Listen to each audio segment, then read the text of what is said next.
اللهم صل وسلم على سيدنا محمد وعلى آل سيدنا محمد.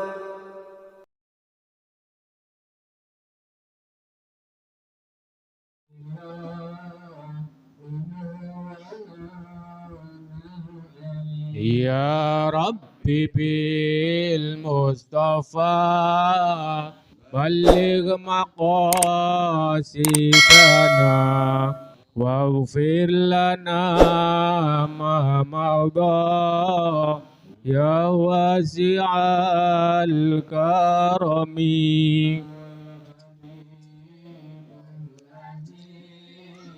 ترجى شفاعته لكل هول من الأهوال مقتحم.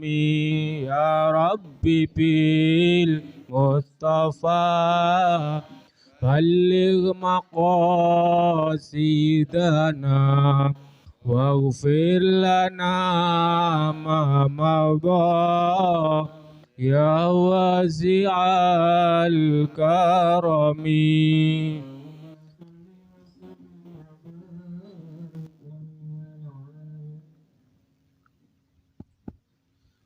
Assalamualaikum warahmatullahi wabarakatuh.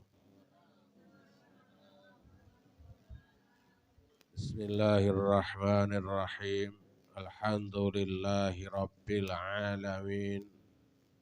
Wassalatu wassalamu ala ashrafil anbiya'i wal mursalin Sayyidina wa maulana Muhammadin wa ala alihi wa sahbihi ajma'in.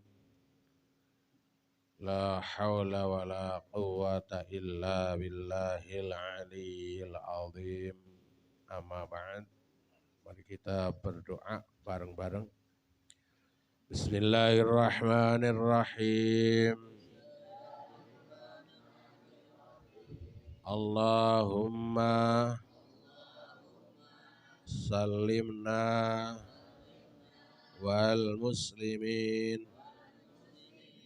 wa afina wal muslimin wa'fu anna wa 'anil muslimin wa qina wa iyyahum syarra masaibid dunya waddin. Syarra masaibi ad-dunya waddin. Allahumma rizqna fahman nabiyyin wa hifadhal mursalin wa ilhamal malaikatil muqarrabin birahmatika ya arhamar rahimin.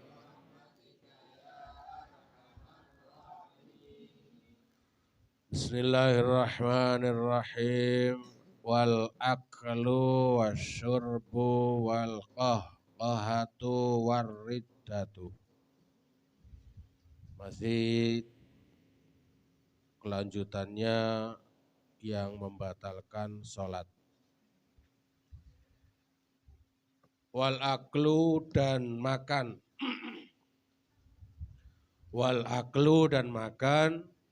Wasyurbu dan minum. Ada yang memberikan makna wal uklu wasyurbu. Jadi kalau al aklu itu perbuatan makan, kalau al uklu itu sesuatu yang dimakan. Al uklu itu sesuatu yang dimakan. Wasyurbu dan minum, wal qahqahatu dan tertawa. Kalau orang Jawa ngarani terguyu laka-laka. tertawa terbahak-bahak. Waridatu dan murtad, keluar dari agama Islam. Mim mubtilatis sholati, sebagian atau setengah daripada yang membatalkan sholat.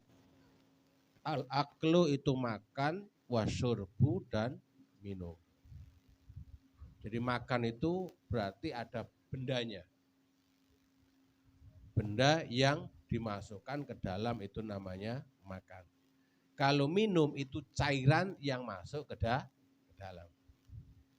Nah, cairan yang masuk ke dalam itu masuk kategori termasuk yang dimaksud apa? Termasuk kategori minum adalah rasa. Jadi rasa itu seumpamanya sebelum makan minum sirup. Ketika sebelum sholat minum sirup, ketika sholat sirup ini yang ada di mulut ngumpul, ya, ngumpul, kemudian ditelan. Itu juga bagian daripada minum. Lah, kemudian bagaimana? Saya dahulu ini pertanyaannya. Bagaimana kalau ada orang ketika sholat di mulutnya ini ada rasa, tahu rasa apa saja? Pokoknya ada rasa. Ketika rasa ini keluar dan kemudian bercampur dengan ludah, kalau enggak dikeluarkan, kalau enggak ditelan, nanti akan mengganggu bacaan. Dikeluarkan nanti bagaimana caranya. Jadi enggak boleh dimasukkan, boleh dikeluarkan. Caranya bagaimana? Kalau toh seumpamanya sholatnya sendirian, maka cara buangnya adalah ke sebelah kiri. Ngeludahnya ke kiri, jangan ke kanan. Kalau sholatnya sendirian. Tapi kalau jamaah, kemudian di mulutnya sudah penuh dengan ludah, cara buangnya masukkan di saku. Masukkan di saku. Enggak apa-apa. Ya. Enggak punya saku, pura-pura ngusap mulut, kemudian ditaruh di baju lengan tangan. Dibuang boleh. Sebab kalau ibu kemudian ketika sholat sudah takbiratul ihram, ternyata ada problem di mulut berupa itu tadi, ludah yang sudah bercampur dengan manis-manisan di mulut. Kemudian ibu berpikir tentang batalnya sholat, ibu membatalkan sholat, itu haram hukumnya. Ya, ibu membatalkan sholat itu hukumnya haram.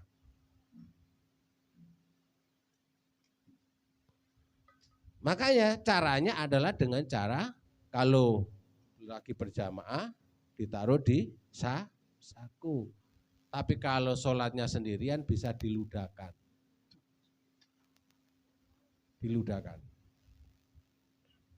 Ini caranya.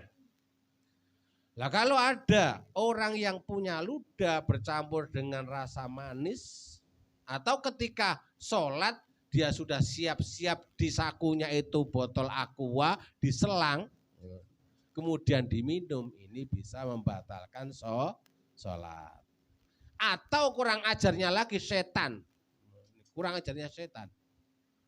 Sebelum sholat, habis makan daging selilitan dicari-cari, dicongkel-congkel gak keluar. Anehnya ketika sholat keluar. Betul gak? Itu setan. Pekerjaannya setan itu. Selilitan. Ya. Ketika sebelum sholat ini dicongkel-congkel gak keluar. ketika sholat itu keluar eman ini gimana, selilit sate lagi. Ya, selilitnya sate lagi, keluar ketika sholat. Langsung buang, nggak boleh ditelan. Nanti akan membatalkan sholat. Li'annau karena sesungguhnya idza batalah ketika batal as-shaumu puasa bihi dengan makan wa huwa sedangkan puasa la yabtulu itu tidak batal bil af'ali dengan perbuatan-perbuatan dengan gerakan-gerakan fasholatu maka yang namanya sholat bila orang itu sholatnya makan fa'aula maka apalagi puasa saja ya, puasa saja di mana puasa ini nggak bakal batal kalau banyak gerak dibawa kemana-mana puasa nggak batal tapi puasa ini bisa batal dengan makan. Puasa ini bisa batal dengan makan. Bagaimana dengan sholat? Di mana gerak saja bisa membatalkan sholat, apalagi makan. Itu penjelasannya. Apalagi makan ketika sholat. Maka sholatnya batal. Wali annau, karena sesungguhnya makan,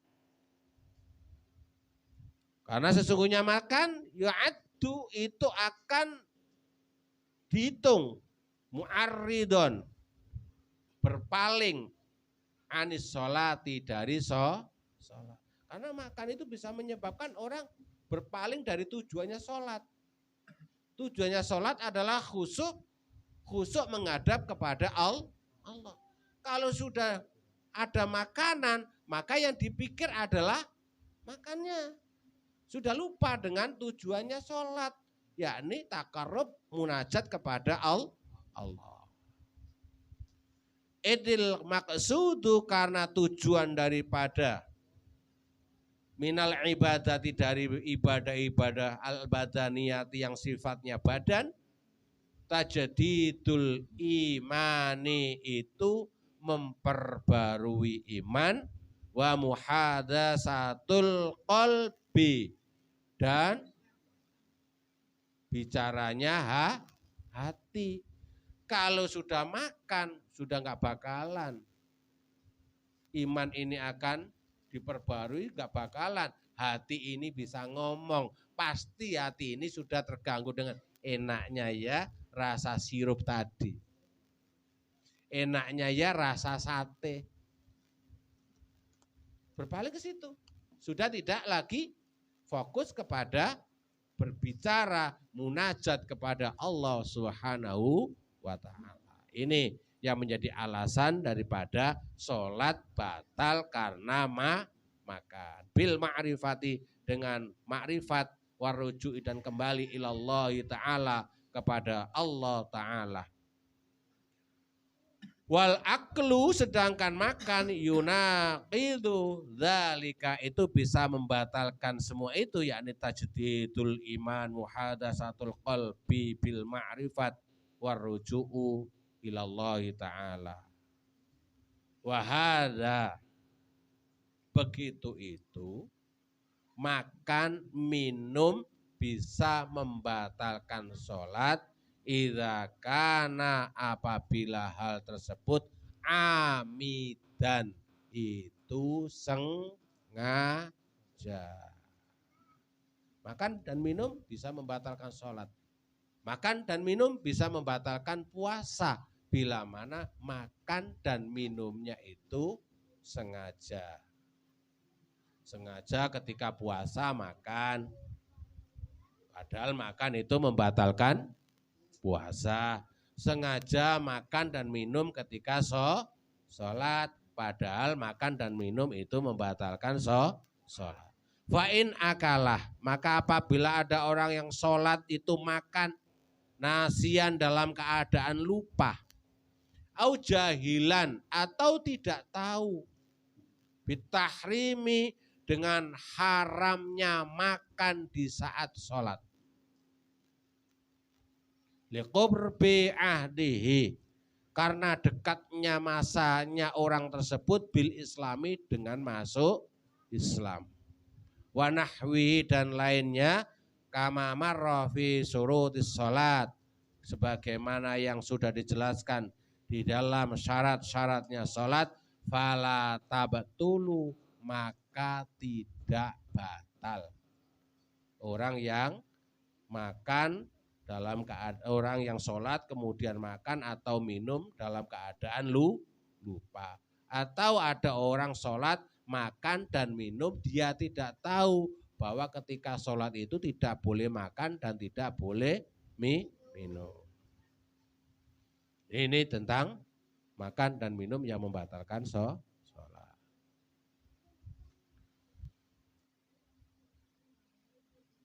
Wahada idza kana qalilan. Wahada, makan dalam keadaan lupa. Makan dalam keadaan tidak tahu karena baru masuk Islam. Itu tidak membatalkan sholat. Idza kana, ketika orang atau makan tersebut qalilan, sedikit.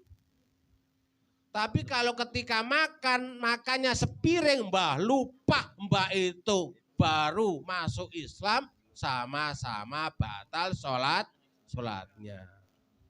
Makan sholat, makan sepiring.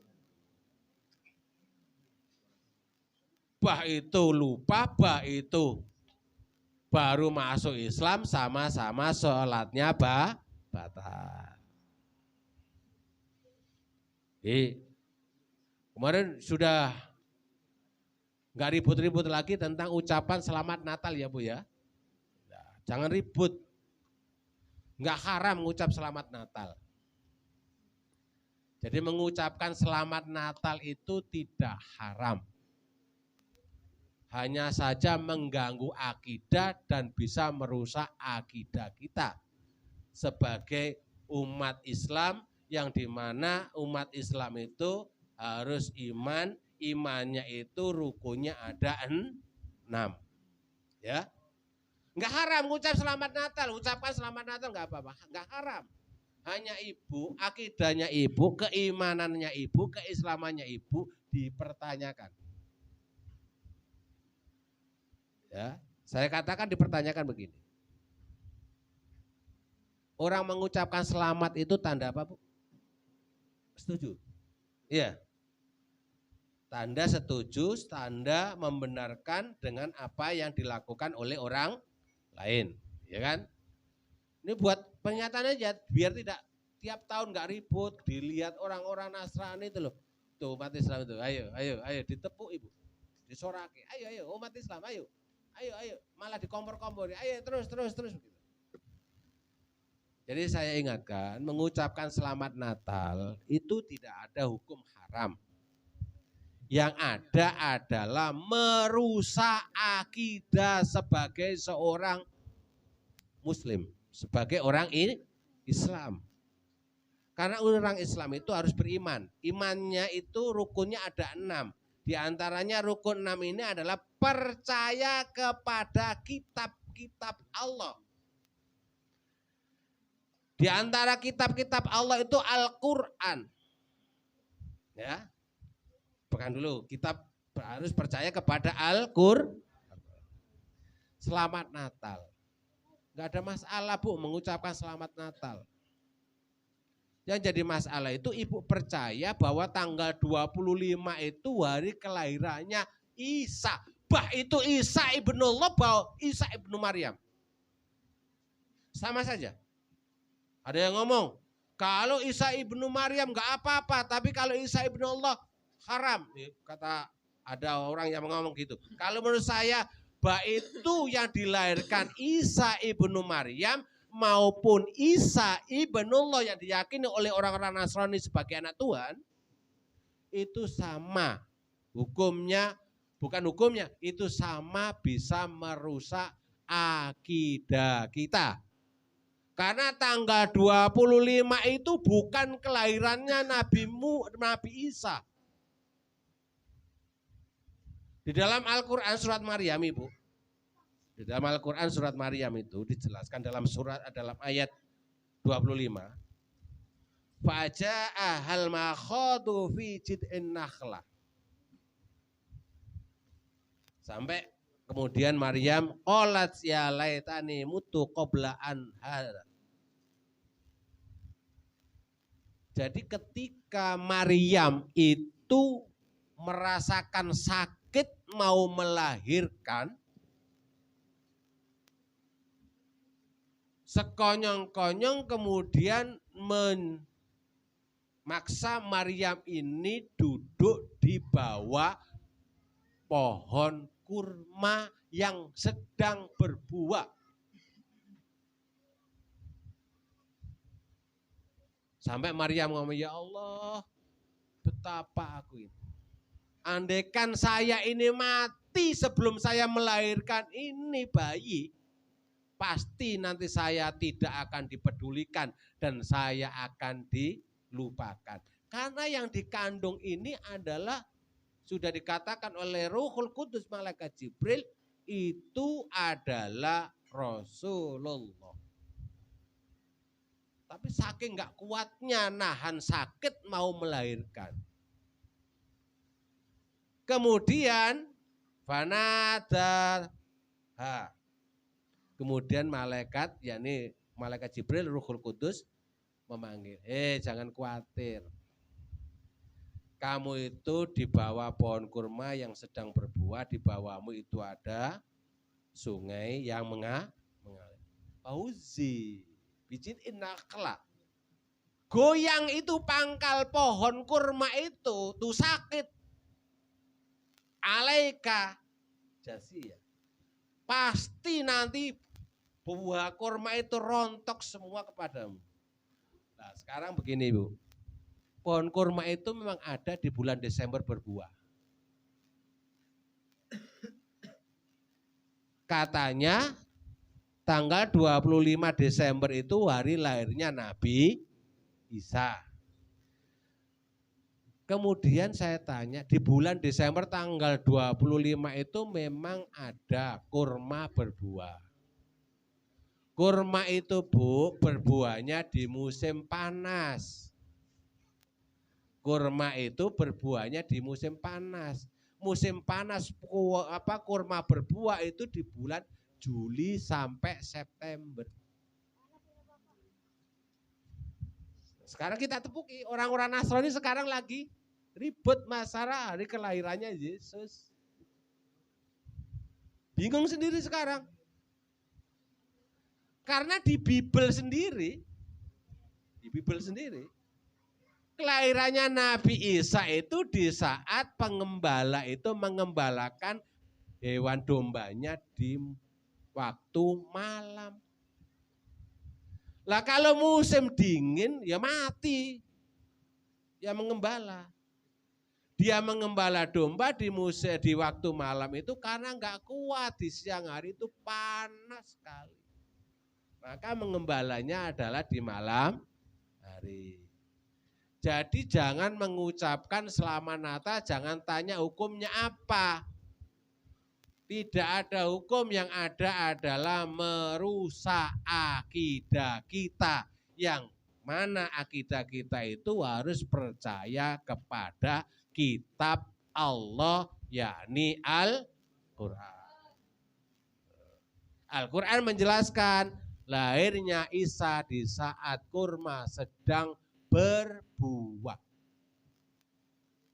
Bukan di saat musim dingin, musim salju. Bohong semua, Bu. Salju, kemudian Natal, kemudian apa lagi itu? Itu bohong semuanya. Pembohongan umat Nasrani. Masa di Palestina ada Natal, ada pohon cemara?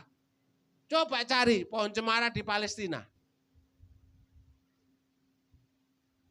Emang ada di Palestina salju? Hah?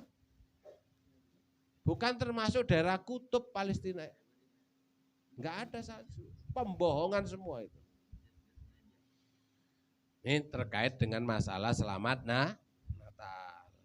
Jadi biar tahun depan sudah enggak usah dibahas tentang hukumnya. Enggak ada hukum haram menurut saya. Yang ada adalah merusak akidah. Karena rusaknya akidah, maka jalan satu-satunya adalah tajdidul iman. Dengan mengucap kalimat tauhid, asyhadu alla ilaha illallah wa asyhadu anna Muhammadar Rasulullah. Wa hadza idza kana qalilan, makan yang dalam keadaan lupa atau makan yang dalam keadaan karena dia tidak tahu karena baru masuk Islam, itu tidak membatalkan sholat bila yang dimakan sedikit. Wa in katsurah, maka apabila makannya itu banyak, maka apabila banyak makan, fal asahhu, maka qaul yang sahih, yang asah, al budlanu, itu batalnya sholat. Qala berkata al-qadhi pengulu Husain, yakni Husain, in akalah, apabila ada orang makan. Sudah pembahasan lain ini. In akalah, apabila ada orang yang sholat makan. Aqalla sedikit min simsimatin, dari biji wijen. Kurang dari besarnya biji wijen. Aqalla lebih sedikit min simsimatin, dari biji wijen. Latap tulu, maka tidak batal sholat. Kalau yang dimakan itu sedikit lebih kecil daripada biji wijen. Tahu ya biji wijen ya? Kalau kurang dari biji wijen. Wawis simsimati, dan apabila makannya itu sebiji wijen, kalau ada orang makan biji wijen, au qadriya, atau seukuran biji wijen, wajhani, maka ada dua pendapat.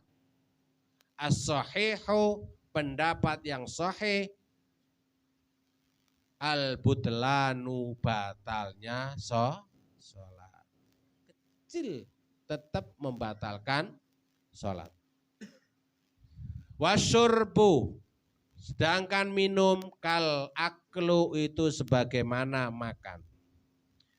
Wa ammal qahqahatu, sedangkan tertawa terbahak-bahak. Karena makanya bahasa Arabnya qahqaha. Karena bunyinya kayak mak lampir. Bahasa Arabnya qahqaha, tertawa terbahak-bahak. Wa iya, yang namanya qahqaha, ad-dhahku, itu tertawa terbahak. Wa in ta'ammada, maka apabila ada orang yang sholat itu sengaja, zalika, pada tertawa terbahak-bahak, batolat, maka batal sholatuhu, sholatnya orang yang tertawa terbahak-bahak. Berarti kalau cuma tersenyum tidak batal. Tapi kalau pas ada yang lucu, itu batal sholatnya. Li'annau, karena sesungguhnya yang namanya dhahku, yakni tertawa, yunafi, itu akan meniadakan al ibadata, pada ibadah. Wa hadza, dhahku, tertawa terbahak, itu bisa membatalkan sholat idza bana, ketika jelas, minhu, dari tertawa tersebut, harfani, dua huruf. Karena kalau muncul dua huruf kan berarti ha dan alif, ha. Kalau muncul 2 huruf batal sholatnya. Fa'ilam yabin, kalau tidak muncul 2 huruf, fa'ilam yabin maka apabila tidak jelas 2 huruf tersebut, fala tabtulu, maka sholatnya tidak batal. Li'annau, karena sesungguhnya tertawa yang tidak memunculkan huruf, laisa bikalamin, itu tidak termasuk bagian daripada kalam atau ucapan. Waqad marrah, dan sudah lewat, lihada, untuk hal tersebut, tatimmatun, penyempurna, kesempurnaan fi syurutis sholati, di dalam syarat-syaratnya sholat. Wa ammar riddatu, sedangkan riddah murtad, waya yang namanya riddah, qat'ul islami, itu memutus Islam atau keluar dari Islam. Imma bifi'lin, ada kalanya dengan perbuatan. Keluar dari Islam ada kalanya dengan perbuatan.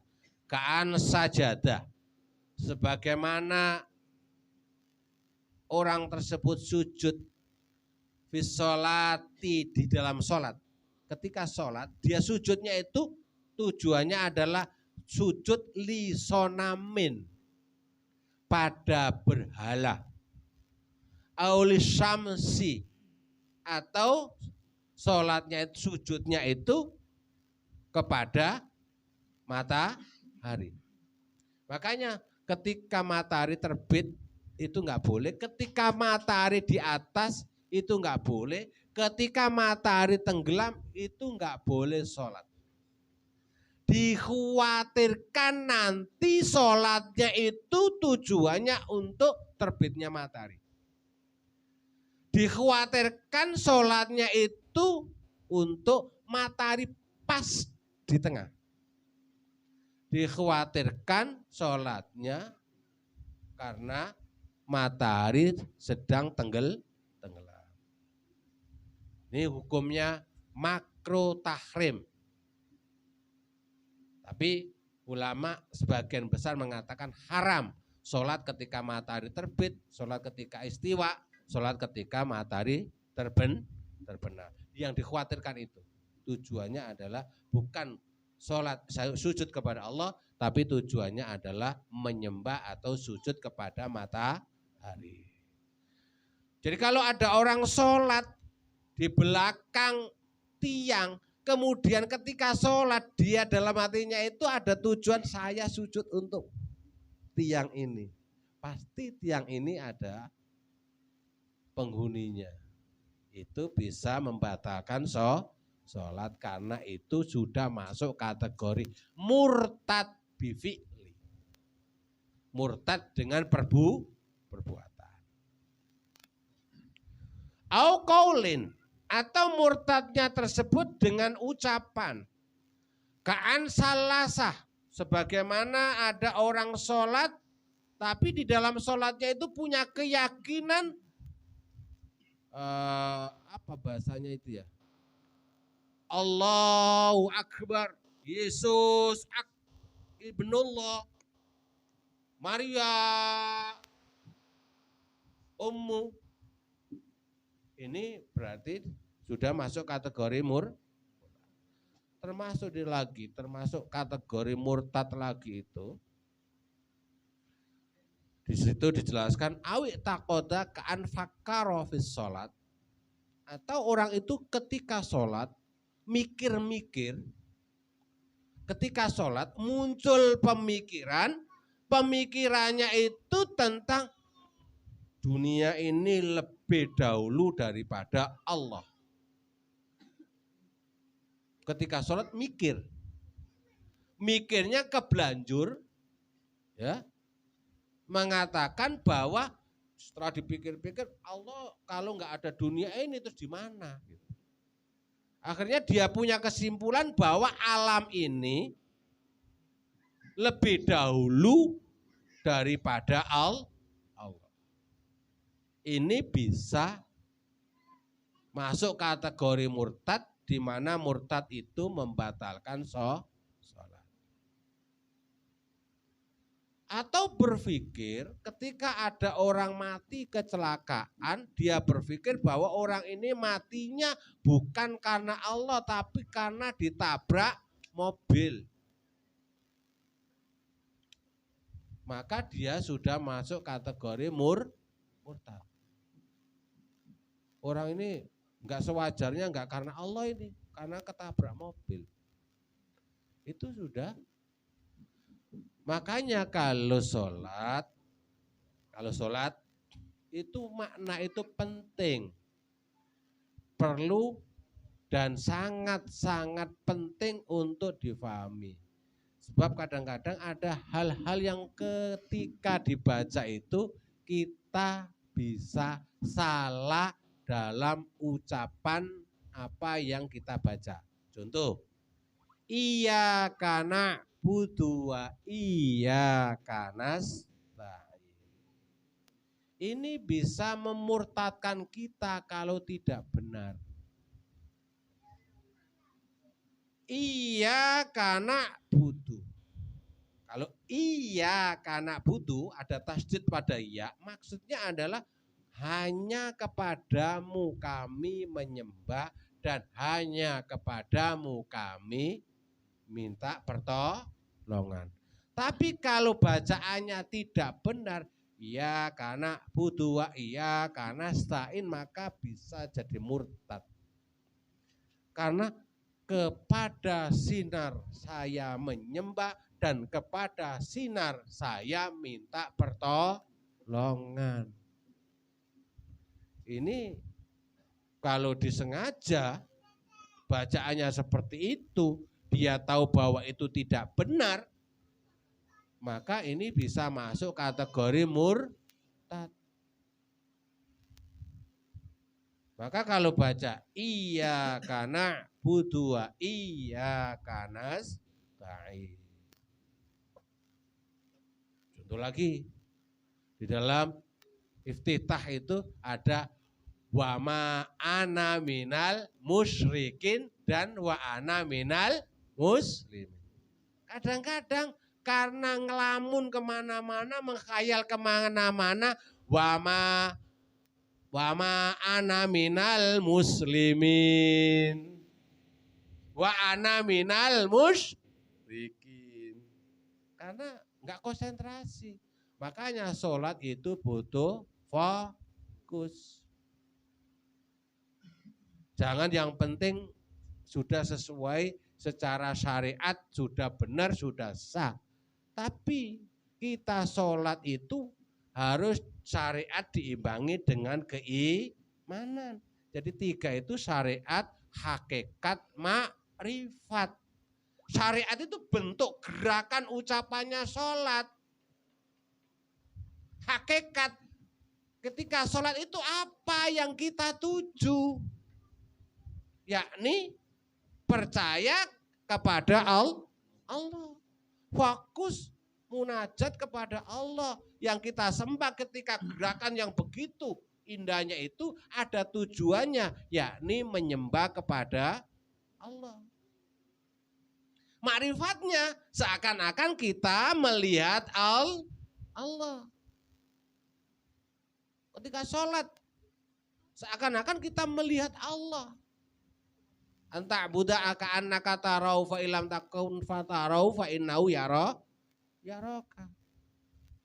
Jadi ketika kita ibadah kepada Allah seakan-akan kita melihat Allah. Walaupun toh sebenarnya kita tidak bisa melihat zatnya Allah, tapi pasti Allah melihat kita. 3 ini harus ada ketika kita sholat. Enggak cuma jungkal, yang penting sesuai syariat sah. Tapi kalau keimanannya tidak dipasang di situ, ma'rifatnya tidak dipasang di situ, ya apa gunanya? Nah, secara syariat sah. Kalau sholat itu takbiratul ihramnya benar, kalau ini semua itu benar, sudah sah sholatnya, tapi diterima atau tidak dilihat lagi. Hakikatnya ada enggak di situ, ma'rifatnya ada enggak di situ. Jangan tanya duluan mana Pak, kalau ada orang masuk Islam itu Islam syariatnya dulu, apa imannya dulu. Nggak ada itu tingkatan itu nggak ada. Tiga-tiganya ini harus bareng. Ya. Jadi saya contohkan lebih spesifik ketika sholat, maka gerakan-gerakan sholat itu harus sesuai dengan apa yang diajarkan oleh Rasulullah. Ketika sholat harus ada yang kita tuju, harus ada yang kita yakini, kita jadikan sesembahan. Yakni seakan-akan kita sholat karena kita percaya pada Allah. Ketika sholat harus menampakkan kita seakan-akan melihat Allah. Caranya bagaimana? Caranya ngelihatnya jangan dengan mata tapi dengan hati. Caranya dengan hati gimana? Tancapkan Allah di dalam hati. Tancapkan Allah di dalam hati. Tapi saya masih bisa memprediksi sebagian besar nggak bisa menancapkan Allah di dalam hati, yang adalah menancapkan Allah di dalam otak. Beda loh ya Bu. Antara omongannya hati dengan omongannya otak. Kalau hati di sini. Caranya bagaimana kalau nggak bisa? Wa'bud rabbaka hatta ya'tiyakal yakin. Sembah terus Tuhanmu sampai akan datang keyakinan kepada. Tuh. Jadi ya penting belajar fikih. Tapi jangan kemudian dengan fikih ngerti meniadakan, melupakan tentang tauhid, tentang tasawuf. Jadi syariatnya itu fikih, kemudian apa? Tauhidnya itu keimanan, kemudian tasawufnya itu adalah tadi itu seakan-akan melihat Allah. Kalau sudah begini nggak bakalan orang sholat itu kemudian bisa 2 menit selesai.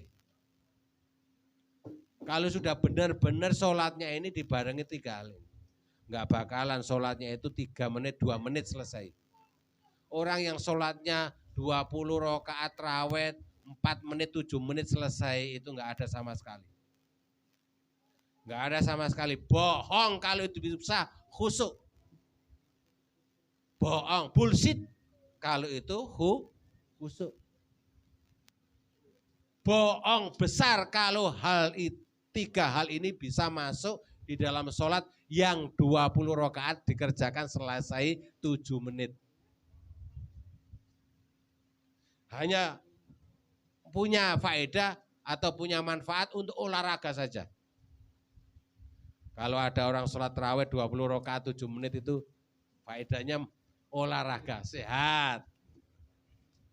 Tapi untuk ibadahnya tidak ada. Ibadahnya tidak ada. Jadi au i'taqada atau orang tersebut punya keyakinan ka'an fakkara sebagaimana ada orang sholat berpikir fi sholati di dalam sholat fi hadal alami di dalam malam ini. Bi fathil lam dengan dibaca fathah lamnya. Fa'taqada. Kemudian orang tersebut meyakini qadamahu pada dahulunya alam ini. Wa ma asbah dzalika dan lain sebagainya. Kafaro.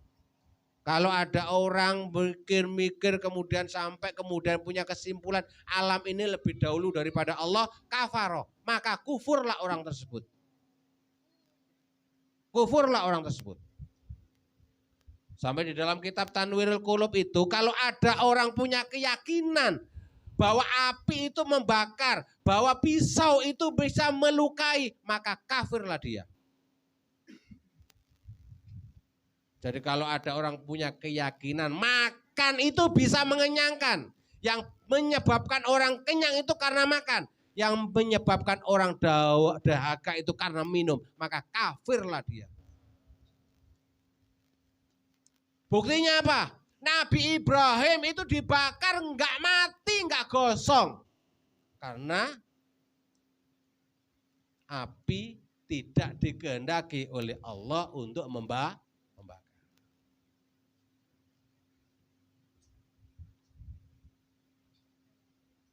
Orang makan, banyak makan, banyak. Coba lihat aja orang kurus itu makannya 2 piring tapi nggak bisa gemuk. Jadi makan itu tidak menyebabkan orang itu kenyang. Kalau tidak dikehendaki kenyang oleh Allah Subhanahu wa ta'ala. Minum itu nggak bisa bikin orang dahaga. Kalau tidak dikehendaki Allah, orang itu dahaga. Jadi apapun yang ada di alam ini tidak bisa kalau tidak ada kehendak dari Allah. Saya nggak akan bisa ngomong, bukan karena saya punya ilmu kemudian saya bisa ngomong. Tapi kalau tidak dikehendaki oleh Allah, saya nggak bakal bisa ngomong. Kalau tidak dikehendaki oleh Allah. Jadi kalau ada orang kemudian meyakini makan itu yang menyebabkan kenyang, minum itu yang menyebabkan dahaga, kafirlah dia. Kafirlah dia kalau makan itu bisa bikin kenyang. Kafirlah dia kalau minum itu bisa bikin dahaga. Jadi sama aja, jangan ngomong kemudian kalau ke dukun itu syirik, sama. Kalau ke dokter, kalau percaya dengan dokter, sama syiriknya. Jangan dukun yang jadi kambing hitam. Jangan kemudian, wah ke dukun itu sukanya ke dukun itu syirik gitu. Sama ke dokter itu, kalau percaya dengan dokter, bahwa yang menyembuhkan itu dokter, sama syiriknya. Sama syiriknya.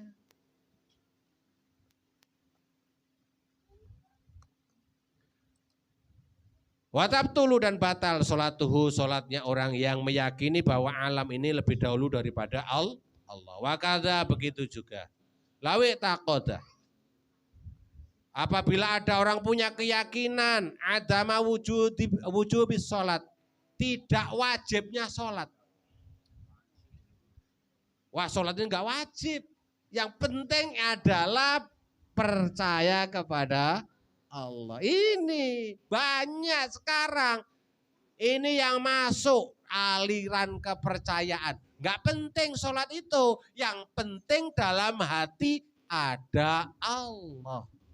Yang penting saya percaya Allah. Enggak wajib sholat itu. Kafir dia. Ya, banyak ini. Ada orang nggak sholat. Ngapain sholat? Yang penting kan dalam hati kita ini percaya kepada Allah. Gendeng goblok.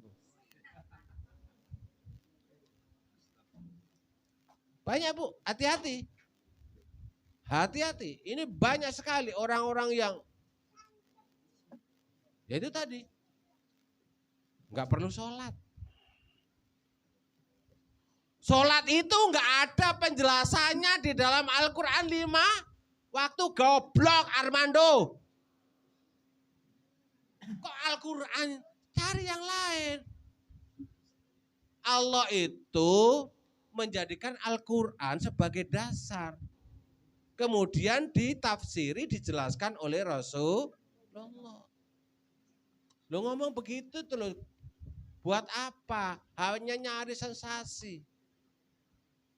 Hanya nyari sensasi. Dijelaskan bahwa ada loh penjelasan. Kan gak ada. Di dalam sholat itu kemudian ada penjelasan. Wa iqamis sholatil khamsati, kan gak ada. Ya memang gak ada, goblok.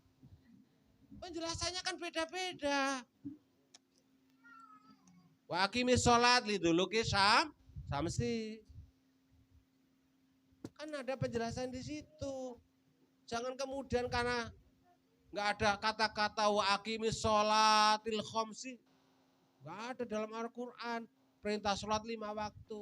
Nah ini kan ngomong begitu itu di rumah kamu sendiri, jangan ngomong di media sosial. Sebab di media sosial itu tingkatan ilmu orang itu berbeda-beda. Nanti akan ditafsiri, oh ngapain sholat? Di dalam Al-Quran juga nggak ada penjelasan sholat 5 waktu. Yang penting sholat sekali saja udah cukup. Karena akhirnya begitu. Nggak boleh ngomong seperti itu. Jangan kemudian dia memutar balik, kan nggak ada sholat 5 waktu. Jangan seperti itu ngasih penjelasan kepada mengeluarkan statement atau mengeluarkan kata-kata yang bisa dibaca atau dilihat oleh banyak orang. Sebab banyak orang ini tingkat keilmuannya berbeda-beda. Nanti akan memunculkan penafsiran yang berbeda-beda dan bisa nanti akan menggelincirkan orang kepada yang tidak benar. Lawi taqada adama wujubis salat ikhtilalin niyah. Jadi ada orang meyakini bahwa salat itu tidak wajib, ini bisa membatalkan salat. Ikhtilalin niyati karena cacatnya niat. Karena dia sudah tidak wajib, mau mengatakan meyakini tidak wajib kan berarti ngapain salat? Berarti salatnya sudah batal. Wa ma asbah dzalika dan lain sebagainya, wallahu a'lam bisawab. Demikian, barangkali ada pertanyaan.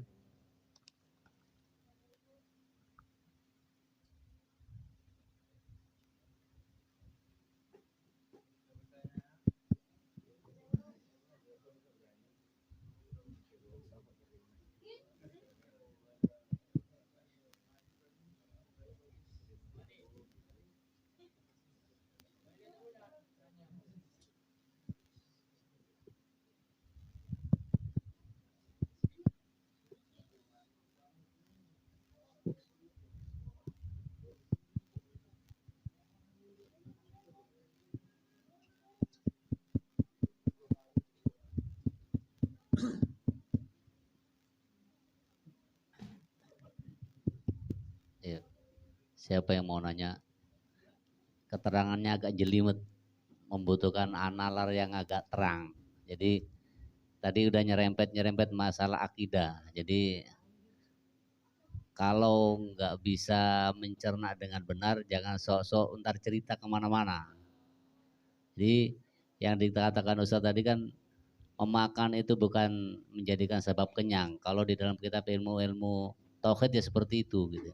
Jadi semuanya adalah la haula wala quwata illa billah. Semua itu tidak ada mengefek, yang ada efek dari Allah Subhanahu wa taala. Jadi harus tahu urut-urutannya. Jadi kalau kira-kira nggak bisa mencerna dengan benar apa yang dikatakan Ustadz, jangan cerita kemana-mana dulu. Diyakini dalam hati bahwasanya semua yang ada di dunia ini tidak ada efeknya. Yang bisa mengefek adalah Allah Subhanahu wa taala. Jadi gitu. Jadi ada orang mati ketabrak bukan berarti matinya sebab ketabrak, tapi Allah menghendaki dia mati pas timingnya ketabrak, kan gitu ibaratnya. Jadi apa yang dikatakan Ustaz tadi, bahwasanya api tidak bisa menyebabkan sesuatu itu kebakar atau masak, bukan berarti sebab karena apinya gitu. Tapi semua adalah karena Allah Subhanahu wa taala. Maka jelimet karena bahasannya masalah ilmu tauhid. Jadi kalau kira-kira belum paham betul bisa nanya. Dan kalau ini jangan cerita kemana-mana, diyakini dalam hal hati bahwasanya hanya Allah lah yang bisa menyembuhkan penyakit itu. Kata Ustaz tadi, dokter tidak bisa menyembuhkan, yang bisa menyembuhkan hanya Allah. Obat pun tidak bisa menyembuhkan. Gitu ya. Yang kita sering dengar memang begitu, jangan ke dukun karena dukun musyrik. Karena meyakini bahwasanya ke dukun itu yang bisa menyembuhkan dukunnya gitu.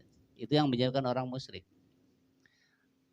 Menganggap ada selain Allah yang punya kekuatan gitu. Jadi semua yang terjadi di muka bumi tidak ada bisa kekuatan, yang punya kekuatan hanya Allah, yaitu la haula wala quwata illa billahil aliyil azim. Ayo siapa yang nanya? Barangkali ada penjelasan lagi.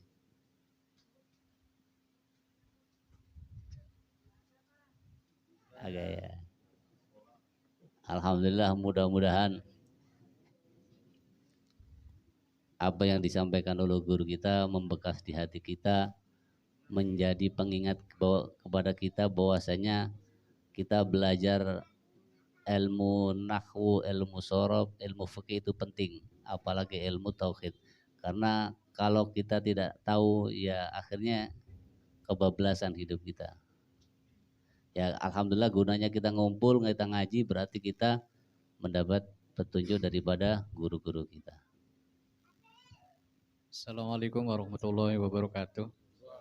Ustadz mau menanya masalah tadi kalau mengucapkan selamat Natal tidak haram ya, tapi itu merusak akidah. Tapi untuk lebih sebaiknya jangan mengucapkan apa ya, itu biasa-biasa aja gitu. Atau sebaiknya nggak usah mengucapkan gitu karena takutnya ya tadi itu gimana? Terima kasih. Jadi kalau ketika mengucapkan selamat Natal itu meyakini, membenarkan bahwa Isa itu dilahirkan tanggal 25 Desember dan itu adalah bertentangan dengan Al-Quran, itu bisa merusak akidah. Sebagainya bagaimana? Orang Kristen juga nggak paten, nggak kamu ucapkan selamat Natal. Ya. Orang Kristen, orang Nasrani juga nggak paten, nggak mempermasalahkan umat Islam itu tidak mengucapkan Natal itu enggak. Oh gimana Ustaz? Kan kita toleransi. Ketika Idul Fitri kan mereka rame-rame mengucapkan selamat Idul Fitri, selamat. Enggak ada masalah dengan kaitannya akidah kalau Idul Fitri. Coba orang Nasrani suruh ngomong selamat Idul Adha, enggak bakalan mau. Karena terkait dengan akidah. Siapa aktornya Idul Adha? Yakni Nabi Ibrahim dan Nabi Ismail. Dan dari Nabi Ismail lah kemudian turun lahirnya Rasulullah Muhammad Sallallahu Alaihi Wasallam.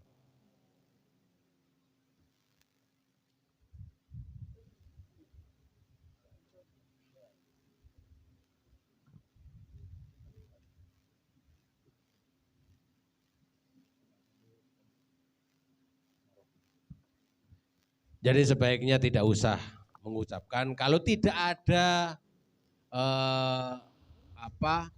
kepentingan. Kalau tidak ada kepentingan. Bagaimana solusinya? Ucapkan selamat ya. Itu aja cukup. Jadi selamatnya itu atau ditambah selamat pesta ya. Selamat berpesta.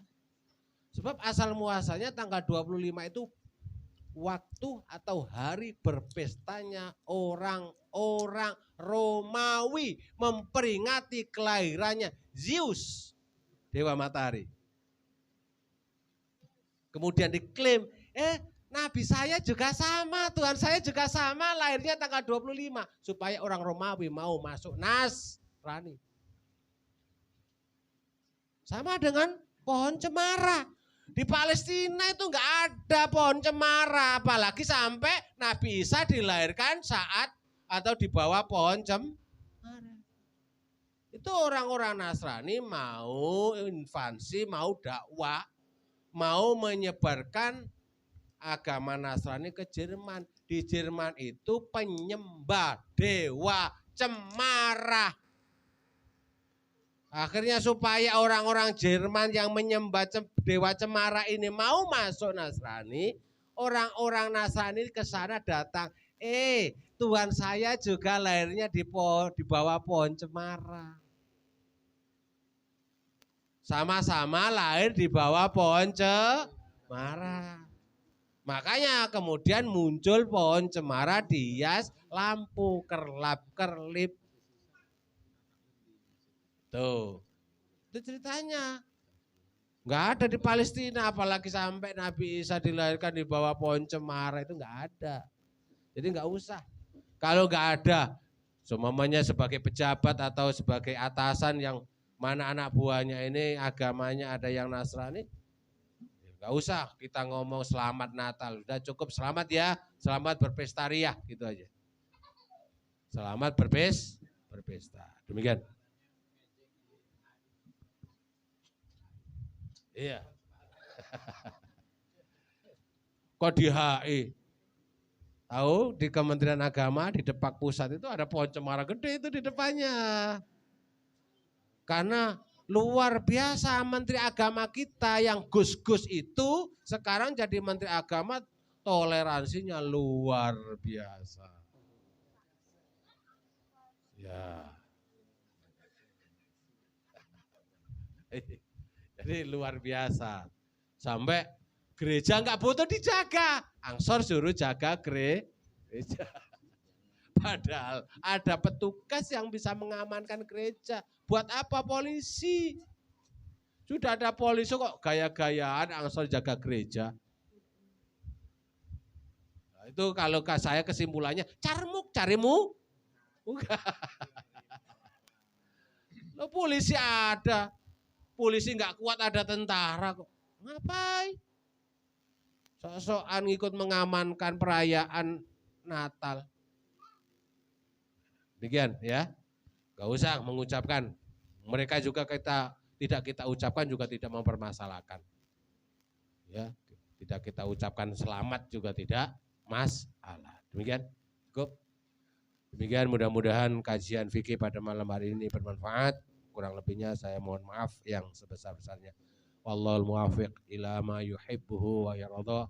Wassalamualaikum warahmatullahi wabarakatuh.